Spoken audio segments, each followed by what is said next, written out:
folks, and welcome to the last episode of Season 3 of the Snowies Camping Show, episode 116.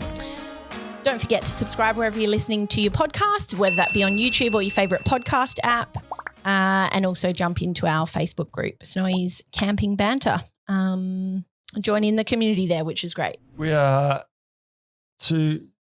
under 2 weeks out from Christmas as we record this. Mm-hmm. And it's been quite a year this year. Lots happening, lots of changes, lots of challenges. We so like last year, if you've been listening for a while, last year our final episode was like a season 2 wrap up, and so we're going to do the same this year. We're just going to do a season 3 wrap up, I suppose. But I was saying to you literally just before, I was like, I just feel like I've spent the large portion of this year inside an operating washing machine. Yeah. And often, and this goes along with a note I've made here because I looked through a heap of episodes. Like I flicked through our Facebook group and I flicked through all the episodes and I saw one that was related to pizzas. And I went, Pete, I don't remember talking about pizzas. And I looked up and go, yeah, we did a whole episode on making pizzas. And that's pretty much how the year's gone, because quite often we're just before recording time going, what are we going to talk about? And sort of make something up and just it's not that bad, but sometimes it is. On occasion it has been. Yeah. But I feel like that's also our best material. Thankfully we can just make stuff up as we go or talk trash about much. Yeah, each other. A little bit of what we're trying to do today, but we have made a few notes of some of the standout things or just little tidbits that I would actually like to know, for people who are listening, if they have also felt like they have been in an operating washing machine for most of this year. Like, I don't know. I just feel so tired. Do you know? Like, it's like it's like you're staggering to the finish line. And I don't know if it's just me personally or maybe like work this year has been so intense and, you know, or if it's just collectively we're all just like, what the heck? I reckon it's everyone. It's post-COVID. There's a lot of external factors going on to personal and commercial, families and businesses everywhere. And we're trying to work out what that looks like. And we've got to the end of this year going, I'm not really sure we're any better yet. We'll try. Don't actually know. Thought we had it worked out, but we don't. Let's just try again next year. Yeah, I think, very much has a bit of that try again next year mentality. Yeah. Anyway, Snowies Camping Show, but here you've come for a bit of philosophical life back on advice. Topic. I mean, on topic, I haven't been camping this year. Me. Oh, that's terrible. No, I have, but I haven't been camping since May, which is a travesty. It's terrible. Of all kinds. I pitched a lot of tents. Yes. But I haven't camped. Used heaps of camping gear. Haven't camped. Yeah. Which is terrible. But that's a combination of factors. But anyway, enough whinging and negative talk. Let's talk about the positives from the year. Yes. Not meaning to be negative, just being like, hey, solidarity, everyone. Keeping it real. Yeah. So we made it. We We did almost. We got 2 weeks left. Yeah, that's true. So we moved to fortnightly publishing this year. Season. I think that was a decision made early on the basis that we thought we can't maintain this pace. Let's go to fortnightly. So we're bringing good content instead of weekly. But I think it's been pretty good because it's given us a bit more time to mull over things before episodes when we have been prepared. Yeah, and I think compared to previous years, both you and I, outside of the podcast space, have a lot more on our plates within Snowies and the business and things like that as well. And so neither of us, this is what we love, what we love to do, but it's trying to find that balance, isn't it, between also being awesome off camera. Yes. We've got a whole team that we work with. That this is almost like a creative outlet to just go and talk nonsense for a bit. Thank God we get to go in the studio and talk. But another cool thing was this, we actually moved, the office moved, and this is a new studio this year, so we got to set up a little garage. We've wanted something like this for a while. We said we just need a studio with some like shelves with some gear on it and some timber and just like a garage. Nice and cash. So we got our balance of things. We've got another exciting thing later that we got our way on to, but we'll just mention that later in the episode. But for a bit. we finally got a crammed studio. There's wires and stuff everywhere that you can't see on the camera, but it looks much better. Yeah, I like it. And we could just put the gear that we use on the shelves after we finish with it. I also, looking back on the season, I realised we've only done one Q&A session this season. Oh, really? And we would usually do, 3 or 4, or we have previous seasons. So that might be something we'll need to do next season. Try and get a couple more of those, because I actually really like those, because they're sort of questions that come from our community of listeners, and often they're questions that maybe I wouldn't have thought about, or we might have different answers on, or people then after the episode, whether that be in the Facebook group or on YouTube comments or whatever, chime in and also give their perspective. It's just a really cool, collective information sharing, which is great. On that group, we've now got over 4,000 members in the group. So it's pretty exciting when that ticked over, wasn't it? It was. I mean, I jump in and try and answer things and be helpful, but a lot of the time, by the time I've got to something that's been asked, a heap of the community have jumped in with advice and thoughts anyway. Yeah. And I feel like I'm just sometimes saying something just to go, hey, I'm still here just in case. Yeah. But these people have got really good advice. Yeah. So, and it's great. It's such a good community of people just offering advice and direction and talking ideas. About that 4K membership on the Facebook group, we're nearly also at YouTube. On our YouTube channel, we're nearly at 50K, which is pretty exciting, because when I first started, when I moved to your team, because if you've listened for a while, I used to be in customer support, and I used to do some of those product review videos whilst I was still in customer support. But then when I moved over to the web team, like marketing team, all that sort of stuff, and doing more content-based stuff, we were at 29. Okay. So that's only a few years ago. How long have you been for 2 years? I think it'll be 3 years in March. Okay. So for me, that's super cool, because there's like something that's more tangible, and I'm like, wow, like in the last 3 years, that's like nearly 20,000 extra people on our YouTube channel, which is really cool. Who think we're interesting to listen to. Yeah, who think we're interesting. But some people look at that and go, 50K, that's not much, but we're pretty happy with that. Yeah, I'm pretty happy with that. Yeah, I'm pretty happy with that. One thing I've noticed this season is there's been, especially sort of I think within the community and just general, even just questions coming in through our website and customers and all that sort of stuff, there seems to be more of a shift towards car camping. And I know we've done an episode on that, and we've done a couple of episodes in the past about sort of minimizing your setup and compact kitchen stuff and things like that. And I think it's really great that there is that shift. And I think there's a couple of factors. One of those is, petrol prices.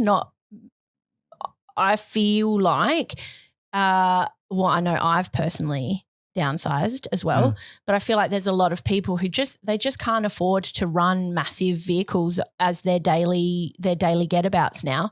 And then also you have on that backlog of COVID, or the kickback, flat back, whatever, on the aftermath or whatever you want to call it. Yep. A lot of people throughout that period that usually would have gone on holidays like cruises, for example, or interstate travel to the Gold Coast, or, just things that they weren't able to do for so long. A lot of people have started getting into camping. And I think especially because the economy is a bit challenging at the moment, camping is quite accessible. It's not that expensive. I mean, it can be if you want to, have this huge, big, extensive camping setup and outlay all of this amazing stuff. But if you want to keep it quite basic, it's a very affordable holiday. And once you've got your kit, you can usually go away for a weekend for $100, if that. And depending on where you go. On that, I'm pretty sure. I don't know if it was this season or last, but we did talk about camping on a budget or car camping on a budget. Yeah, we've done camping on a budget before, and we've done like about finding your spots, and we've done car camping and things. But I just think it's one of those things where, a lot of people just need to get away. Yep. But if you have a little camping kit that's set up, you can actually do that with not too much notice, just for a weekend. It's affordable, it's accessible. And I think that's sort of why we're seeing more people wanting to get into the lifestyle, which personally for me is only a good thing that more people are doing it. I mean, of course, the blowback of that is a lot of campsites are a bit more busy and whatever. That is and the then downside, you always, you always have people out there going, oh, that's not real camping or whatever. But it also means you've got more people in the communities that we're part of talking about camping, getting out and being passionate about it. Yeah, absolutely. Also notice on the back of that, and probably because of the extra people camping, flicking through the Facebook group, which that was another change we did this year. It was the Snowy's Facebook group, I think, and we changed it to Snowy's the Camping Show Banter podcast group. Yeah, so we changed the name. Loads and loads of photos of people's setups. So if you just want to get, we're all guilty of liking to, walk past someone else's setup and see how they set their kit up, what they've got, what they maybe aren't doing that you would do better, and all those little things. Yeah. Loads and loads of photos of people sharing their setup in a proud manner, and there's some great photos out there, and lots of photos of air tents. Yes. I think we've talked about it for a while now, but I really think air tents are starting to take off and be a real dominance in the market for family camping, in particular for their ease of setup and livability. Yeah.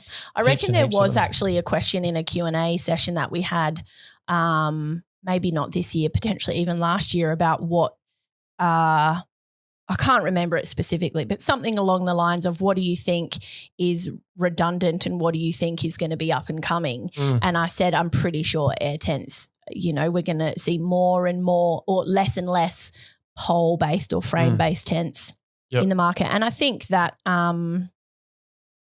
as you say, that's really speaking for itself. Yep. The technology and fabrics have come a long way from where they started. And if I ever need another tent, I've got enough, but I would buy an air tent as a family tent. Yeah, I have often thought about, as I'm sure everybody who's into camping does, you fantasize about, if I didn't have this, what would my setup be? Or if I was a car camper, or if I had a four-wheel drive, or if I had, I'm always like, this is my, not fantasy football, fantasy camping setup. I think about that as well. And I reckon an air tent would be boss. Another small thing I pulled from our conversations this year was we come up with a new unit of measurement for size. Did we? Do you know what I'm talking about? No. So I'm blanking. We did. And I think someone else wrote in and took a photo of a delivery they just took of this product and said, my hot cross buns have arrived. The U-lights. So the U-lights. So it was somewhere. Yeah. So it was in one of our camp lighting episodes, and I think, I don't know if it was you or I mentioned, it's about the size of a packet of hot cross buns, and I think that then formed the basis of our unit of measurement for the rest of the episode. Just another little thing. I think sometimes that's good though, right? Because quantifying the size of something with a common item makes it really easy for people to visualize it. Yeah. And it's like, you can be like, it's about 10 centimetres and about 5 centimetres. And that's hot cross bun, mate. A six-pack of hot cross buns. Six-pack of hot cross buns, you're done. Not a 12-pack of minis, that's all out, but a six-pack of hot cross buns. Oh, goodness gracious. So we've done a couple of big interview sessions this year, which I reckon is probably less than previous years. And I think it's maybe not necessarily less in terms of balance, but more so because we've dropped to fortnightly. So we have sort of done less episodes this year. You mean brand interviews? Is that what you're talking about specifically? Or interviews even, when we had like Cam and Brendale on and things like that. But just episodes that aren't you and me, The brands were good. And I think we kicked off with one actually, our bucket list episode with Mariska. Oh, yes. And that was actually, I really enjoyed that conversation. On the listener's side of things, though, we did have quite a lot of technical issues with that episode that we had to iron out after. So in terms of sort of every episode. But I think in terms of that episode, it was quite a bit jumpy, and the sort of audio quality on Mariska's side of things was a little bit sketchy. Yeah. But the actual episode itself was really great, and it was sort of centering around, as the title suggests, making a bucket list of all the travels and the trips and the adventures that you want to do, which I think we had wishful thinking kicking off 2023 with an episode like that, because we haven't really achieved anything on our bucket lists in terms of travel this year. I don't think I wrote one. I think I got a feeling early in the year and went, I want to be disappointed. Survive. Look, that was interesting. I'm going for 2024 bucket list hard. Yeah, I'm ready to start 2024 fresh. Yeah. Let's have another go. We had some big brands. Yeah, we had Dometic on, which I thought was great. Paul from Dometic. Now, that was a really, really big episode because lots of information. That dude is passionate about his fridges. Yep. And if you haven't listened to it and you're interested in doing a big information-heavy episode on 12-volt fridges, check that one out. But I really, I really got around his enthusiasm. Yeah. Actually. Yep, he's big onto the brand. He's really into it. Knows his stuff. Yeah. And on the back of that, we also had Evercool. Yeah. Another Australian fridge company who we interviewed, which is really interesting to have two different brands two different brands of the same category. Talk about their products. Yes, and they're quite different brands as well, aren't they? And that was really cool. That was sort of, I should say, meant to be part of a fridge series, but we didn't quite line up some of the other brands this season, but we will, that's still something that we're aiming to continue on. We hope it to be a series because a common question is which fridge, right? I mean, at the end of the day, they all do the same thing. Yeah. People want to know which fridge am I going to put my money into because they're not cheap items, and we hope to get an episode purely on the brand, speaking just on their product, not talking negatively about another product, just talking about their product to try and help people then get a bit more information. Decipher what is best for them. Yeah. We'll keep working on it though. Yes, definitely. And we had a Doida episode with Manfred. Yep. Talking all things backpacking, which is excellent if you're interested in getting your hike on next year and building out a hiking pack, which is also another really excellent and super affordable getaway. Yeah, it doesn't have to be long. Just get a day pack and a water bottle and some snacks, and you can. Yep. If you got a car, even just an overnighter from anywhere. You can get a really basic overnight hiking kit set up, not too expensive, especially if you're just going for like one night. And there's a lot around within a very short driving distance from most major cities that you can do that with. You don't have to aim for long kilometres. Just put a pack on, walk camp, walk back again. Take a couple of beers like our mate Kate and spend a night in the bush drinking beers, walk back to your car the next day. Easy done. Cedar Summit, we had 2 interviews. Now, the Cedar Summit, I had a look at that episode this morning, looking at the dates, and that was like mid-year. Was it really? No, it wasn't that long ago, surely. I looked at the date, and I can't remember exactly what it is, obviously, but I just thought, was it that long ago that we sat here and interviewed Ross? Yeah, it sort of feels like last week, doesn't it? But these last few months have just gone really quickly. Yeah. But 2 episodes with Cedar Summit, one on there because they launched a new range of tents, but the one I found really interesting, not to discount the tents, they're of course. Really cool tents, but we did a behind the scenes with Ross from Cedar Summit, who's our Cedar Summit brand contact, I suppose. Gave us lots of really cool insights behind the scenes into their design ethos and processes. I think the main takeaway that we got from that episode is that people want Cedar Summit merchandise in the form of clothing. Yeah, hint, Ross. Yeah, hint, Ross. That was like one of the biggest feedbacks on the episode was, where can we get that jacket that Ross is wearing? Jackets, yeah. But I think one thing I really love when we're doing interviews is, especially I think you and I we have a lot of history with the brand Cedar Summit. Both of us use their gear a lot. We have a lot of respect for the brand.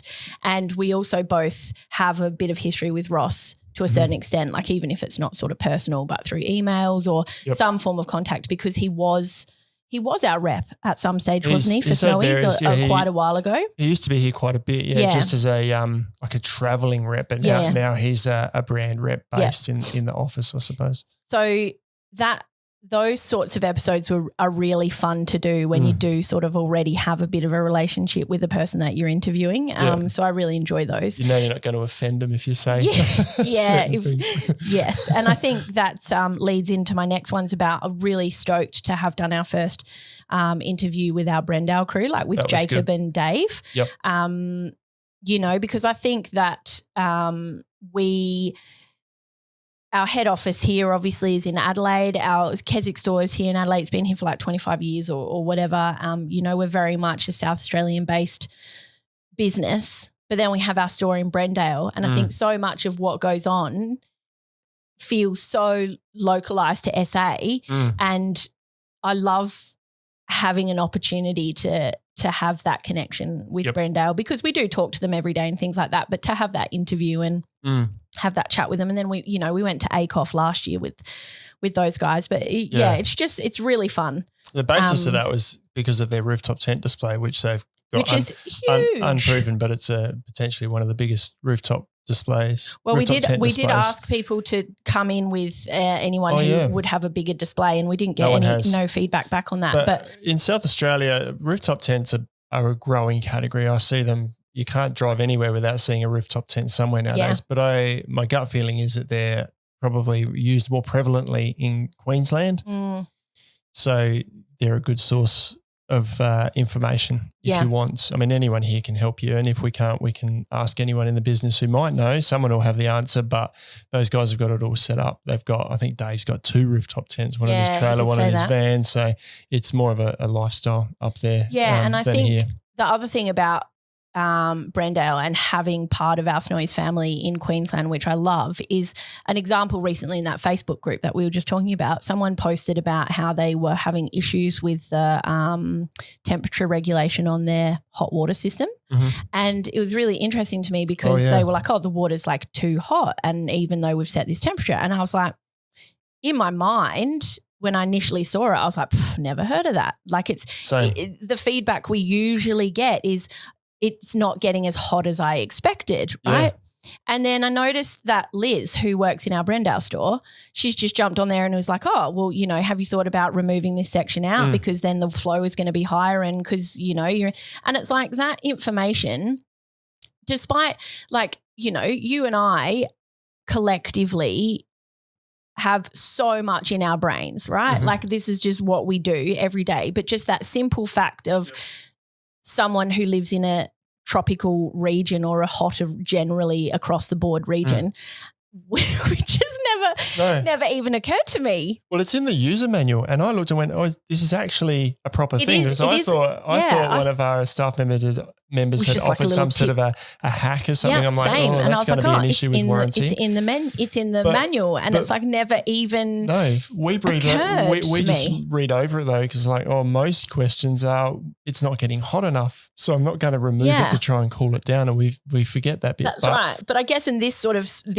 wherever the line is between the top and the bottom of the country, for the most part, it's so damn bloody hot, you cold shower, or you just warm shower. There's no real sort of in between. And so it's like I love that we do have part of that Snowy's family there that just have this whole new perspective on things because of where they are and their environment and how they camp and things. And it just, I don't know, made me feel really happy. Spread the word about the store too.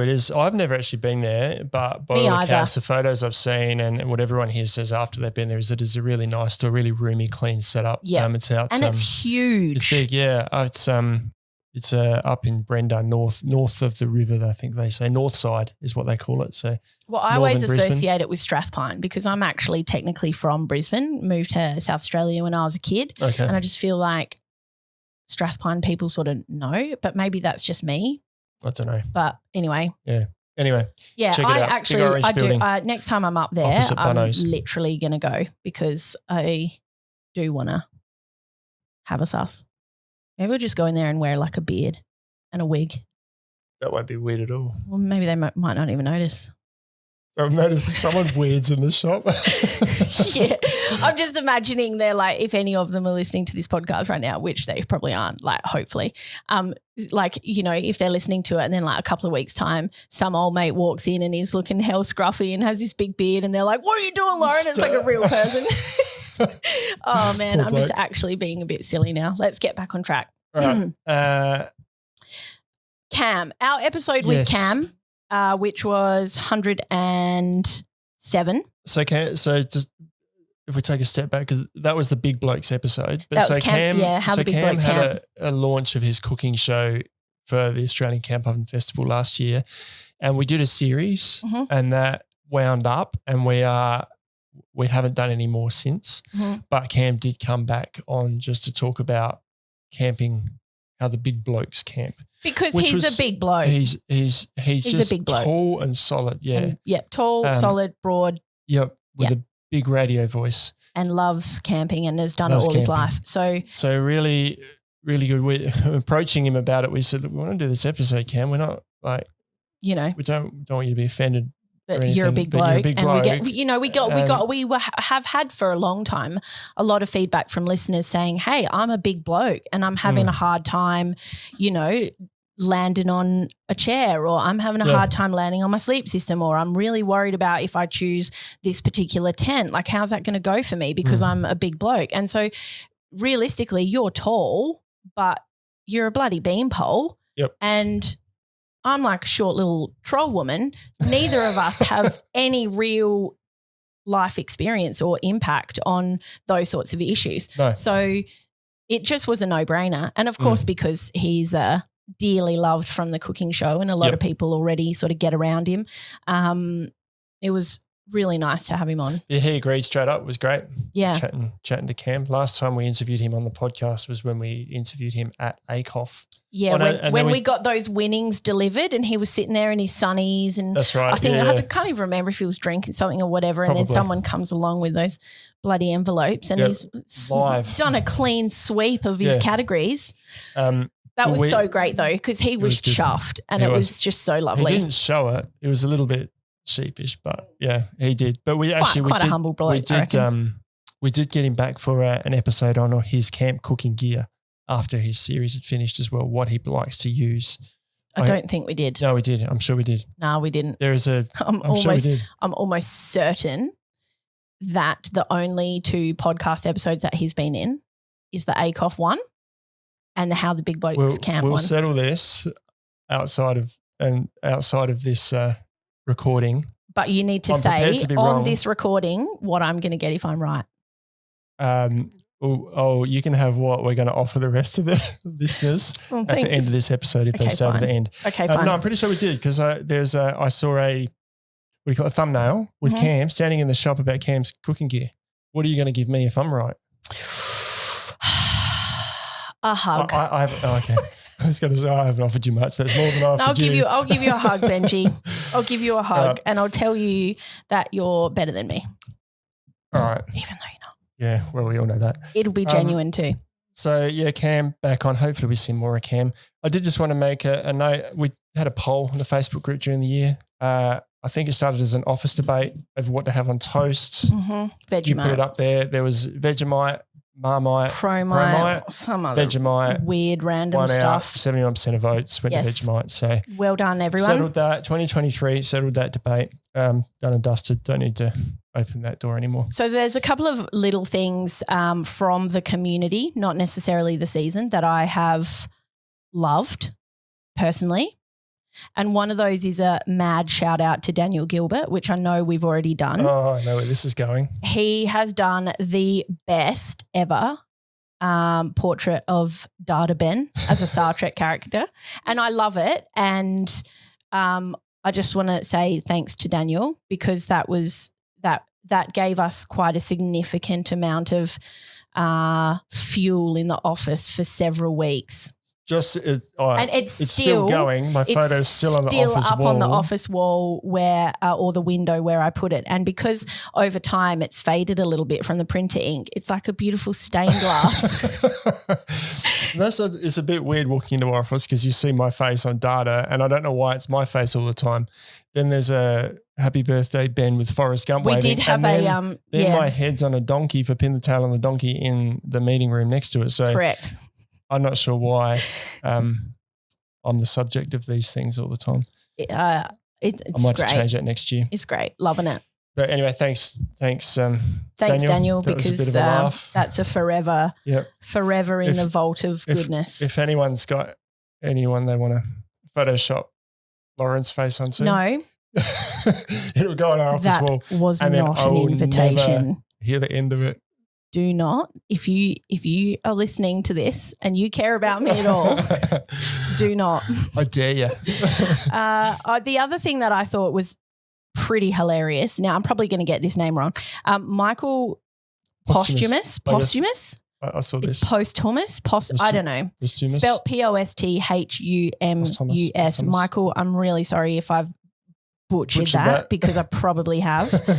But he gave us a little tour of his Zempire tent that he'd set up, which was really great because it was one of their really big ones and we'd not sort of done a video on that before, and he put some really great content on it in the Facebook group. It was a canvas one, which I don't think we stock that at the moment, or we didn't at the time or something, because I can't remember the exact model, but loved that he had the Snowy's Camping Show from YouTube on his projector up on the wall of his tent, and he'd set up this little armchair, blow up armchair thing, and he was sitting down camping watching the Snowy's Camping Show projected on the wall, and it looked really cool.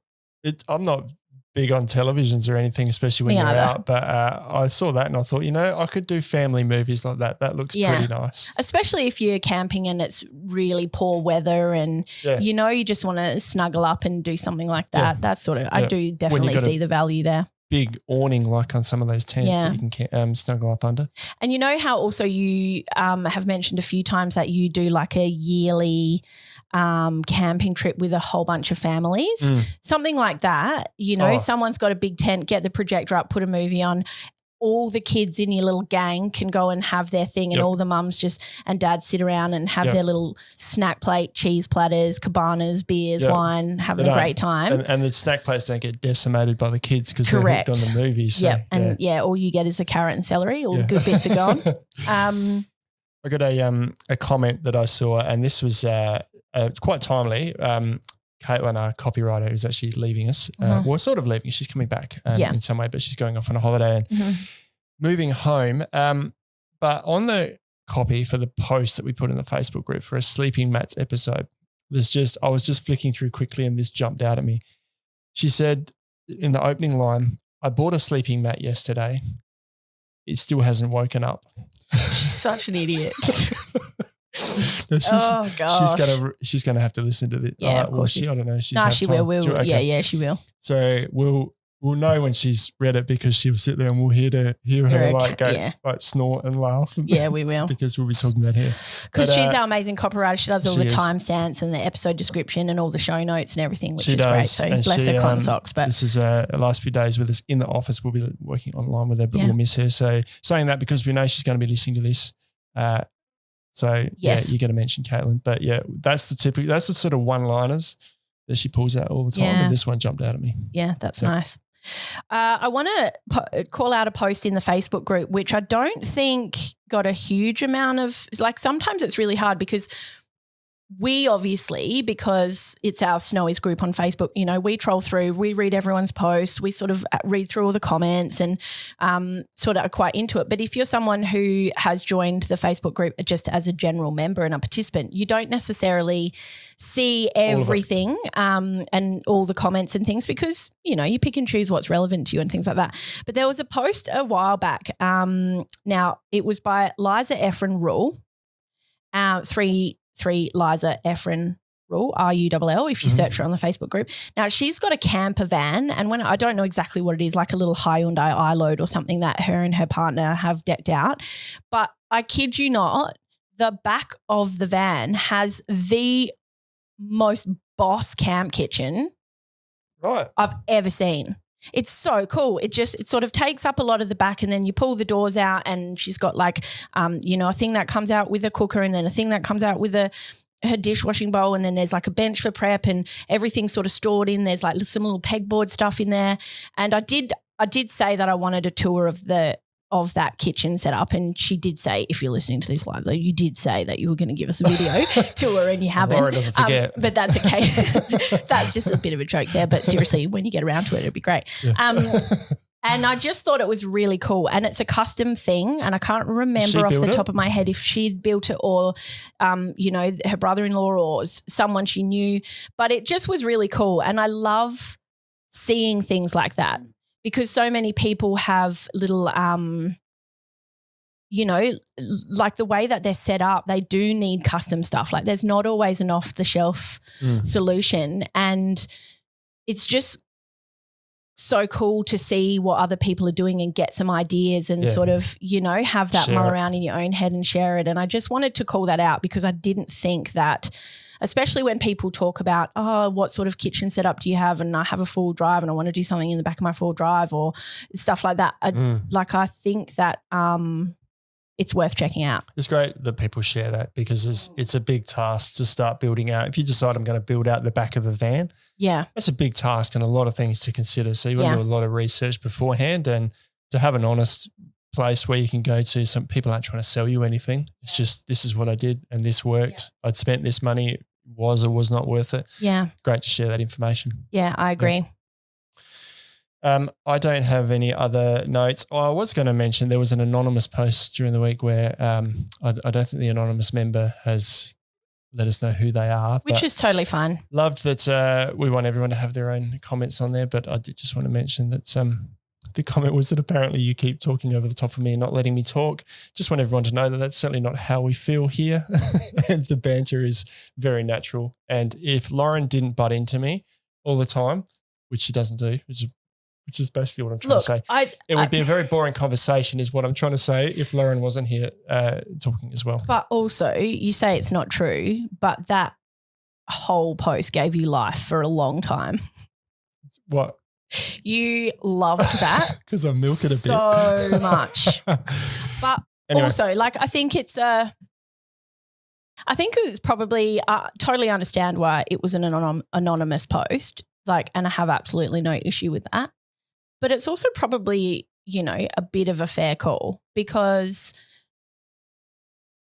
I obviously love you and have so much respect for you, but sometimes I just get really excited or you say something and my brain is just like blah, and I do just blurt out, and it's never ever a conscious thing to want to talk over you or stop you from being able to finish your sentence or whatever. It's just like, you know, but it's good to be more conscious of that. Does that make sense? Like it's good, you know, if someone's like, hey, you know, you do this and maybe you should have a bit of a think about that, then I'm like, yeah, cool. Maybe I should actually. Like that's valid feedback. I will have a think about it. Don't stop doing it though. It's all good. We have meetings outside of this as well with the rest of the team, and everyone's got their qualities in a meeting to add to it. So, but I do love how everyone was like, no, Lauren's amazing. Yeah. That was really nice. And it didn't get nasty. Like it's good that people can have those It was opinions. fun.